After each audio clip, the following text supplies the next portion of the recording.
So this track, there's not very much give at all in these tracks. They are tight as a drum. There's a bolt here. Okay, there's a corresponding bolt right there. So I'm going to use this 30mm wrench here.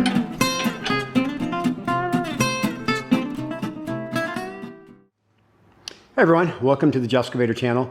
Today I am going to do a task to this SDLD25 that I recommend you do also when you first get it, and that is really you need to loosen those tracks. Everyone online on the board has said the tracks come way too tight from the factory and they really need to be loosened. So I decided to do that today for the first time, and I thought I'd just film it and so you can take any lessons I learned from it and you can see how to do it. So I have it up on jacks right now. I jacked it up and I have jack stands here. I found that it's easy to jack up from the bar there, put jack stands there, and then I lifted the front and put a jack stand there. So it's in the air, which is what you want. You want the tension off of those tracks so you can loosen them. And I just want to show you something here. So this track, there's not very much give at all in these tracks. They are tight as a drum. And that's probably a little bit too tight. So simple enough what we're going to do. There's a bolt here. Okay, there's a corresponding bolt right there. So they're on there. We need to loosen those. And then we have a large nut here. We have the nut is here. We need to loosen this, and then this is our tensioner. So we need to loosen this. And that will give us the ability to loosen these up a bit, and then we'll make them a little looser on this thing so they're not so darn tight. And we'll do it to the other side. Then we'll take it for a spin, see if it makes any difference. But regardless of whether you feel it, these put a lot of pressure on all your parts. So it'd be really nice not to have them quite, so tight. So let's do that now. I'll get rid of my tools and come back to you as soon as I do that. Okay, so the tools you're going to need for this job. We'll see if we can do it with hand tools. I have an impact wrench if I need it, but this is a 24mm socket for these tensioner bolts here. And then for the actual tensioner itself, that requires a 30mm socket on there. So that's what we're going to use, and we'll loosen this with a wrench and see if we can break these free just with hand tools. So we'll try that now, and if that doesn't work, we'll break into the bigger electric tools and see if we can get these off.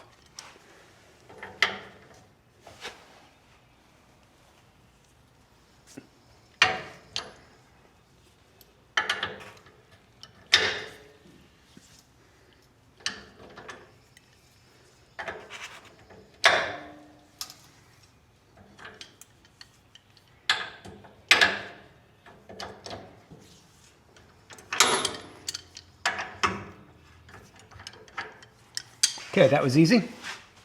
They weren't super duper tight.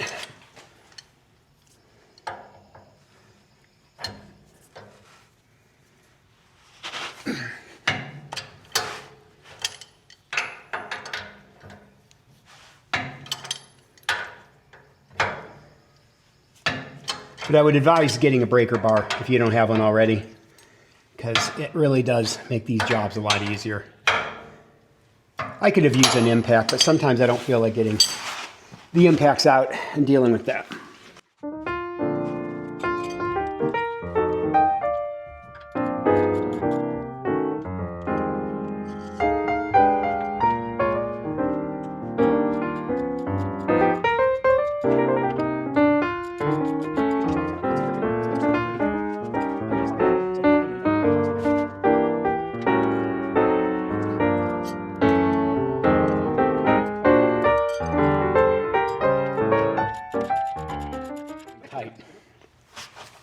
So we're going to go ahead now and loosen this jam nut here and see if we can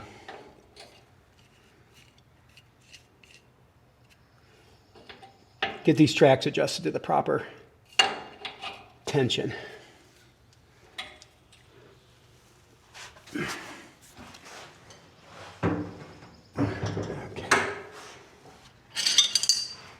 So I'm going to use this 30mm wrench here to see if we can get this off.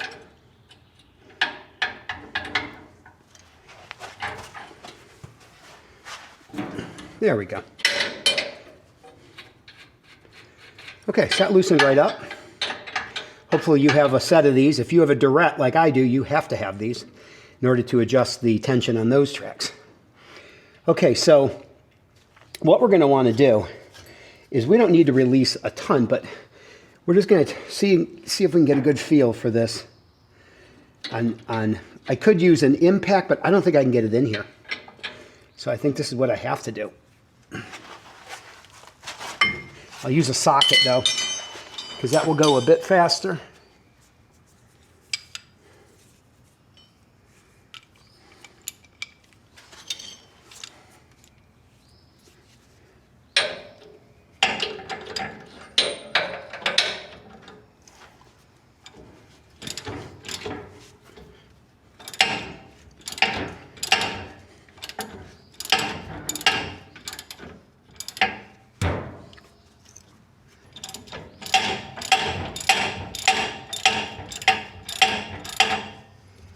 Okay, this is no longer making contact with this front wheel. So I think what we're going to have to do here is persuade it a bit to move, because it's, I can already tell though, I mean the tension is off that track, but I'm just going to give it a kick here, see if we can move it a little bit. There we go. Yep, and that brought it forward. And you can see how much play there is now in these tracks. Now that's too much, but that's okay. I want to be able to bring it. Let me bring this back here, show you how much play there is now in these tracks. And that's good, because now we can get it exactly where we want it, and we'll just make sure they're both about the same.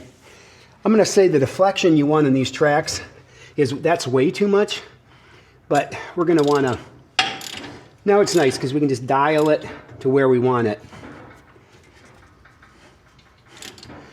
There's no real guide on this. It's just kind of you figuring it out where you want them to be. You just know you don't want them, you know, they just had them jam tight on that from the factory on these.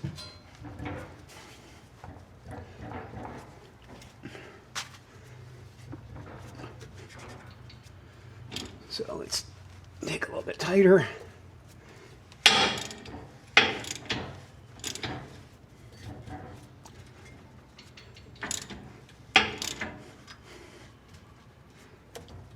But I'd say that's probably about good right there. It's still tight. Doesn't feel loose. You have a little bit of deflection here on the bottom. This is going to be anybody's guess on exactly what it needs to be. But I'm just going to try that. It looks, it's not so tight that I feel it's just horrendously pulling on all the parts. And I think that's good. So I think we're going to try this setting right here on this track. So we'll go ahead and tighten up our jam nut.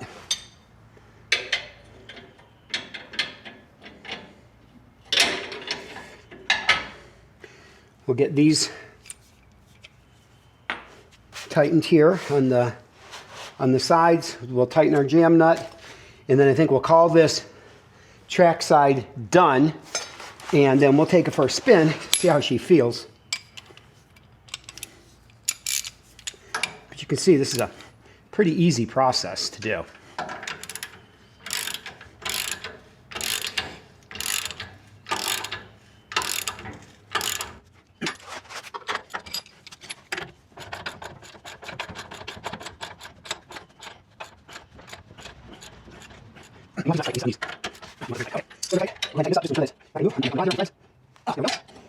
And that side is done. And you can see, I'll take you in here and just show you kind of, I'm not saying it's 100% accurate, but see that deflection there? And I can move it a little bit like that. You couldn't do that before. They were tight as a drum. So let's go to the other side and do the same thing.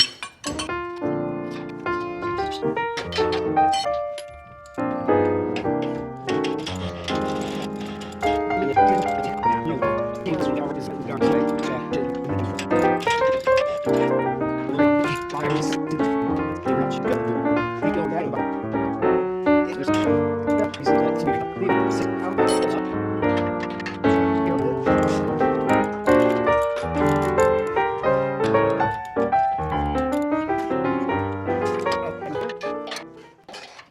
well, I just took it out for a spin, and you know what, I'll be honest with you, I can't tell any difference in how it drives with the tracks loosened versus tight. I know some people said it'll drive better with looser tracks, and maybe it does, and I'm just not perceiving it, but that's okay. I know that they're adjusted properly now, and I don't have to worry about those super tight tracks damaging anything on this particular machine. So anyways, that'll wrap up this video. You might want to like and subscribe because I'm going to be doing an entire series of modifications on this particular SDLD25 mini crawler dumper.